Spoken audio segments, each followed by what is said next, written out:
First, it was members of the GMH Board of Trustees, and now the CEO, Ted Lewis, has also unexpectedly resigned from the hospital.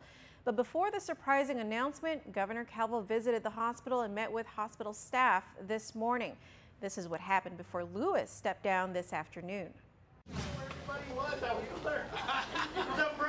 It's the first time Governor Eddie Calvo has met with GMH staff, the newly impaneled advisory team, and GMH management all at once at the hospital since he's taken over the hospital's Board of Trustees last month. Already, he's instituted some policy changes he believes will help the hospital with its immediate cash needs. The policy I signed this morning is that now I am directing management that all payers and all insurance companies, it will be policy that they pay 75% upfront.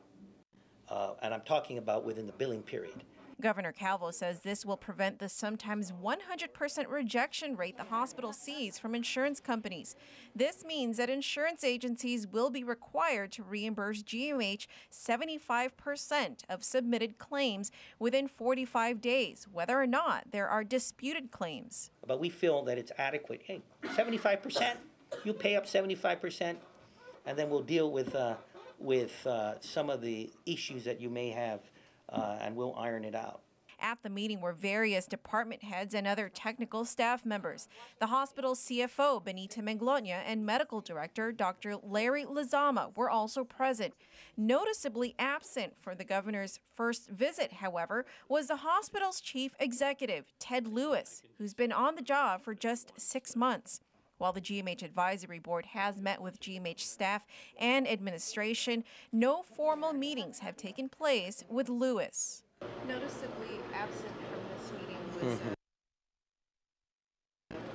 Ted Lewis.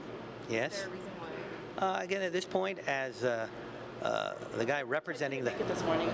Yeah, but I think also representing the hospital, I felt that the people that were there were in place, and that we had enough folks within the hospital so that there could be this exchange of information, both from my part as well as from them. And again, with Ted, we couldn't make it today. We can have that discussion later.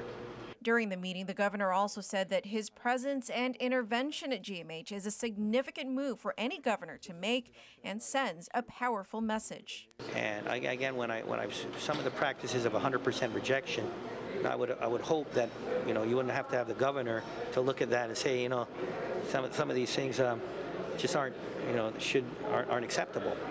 So I hate to criticize, but I've run a company before. I've run a multi-million-dollar enterprise, and now of course I'm running the government of Guam. And some of these areas where we do believe that this was a simple management decision. GMH Medical Director Dr. Larry Lizama has been named interim CEO. Lewis is stepping down about 5 months early. His contract was not set to expire until May of this year. Meanwhile, the governor says he plans to make twice-weekly visits to the hospital to meet with key staff and tackle the tough issues plaguing the hospital. He also says he's preparing to announce soon who he has appointed to replace the 3 GMH board members who stepped down last month.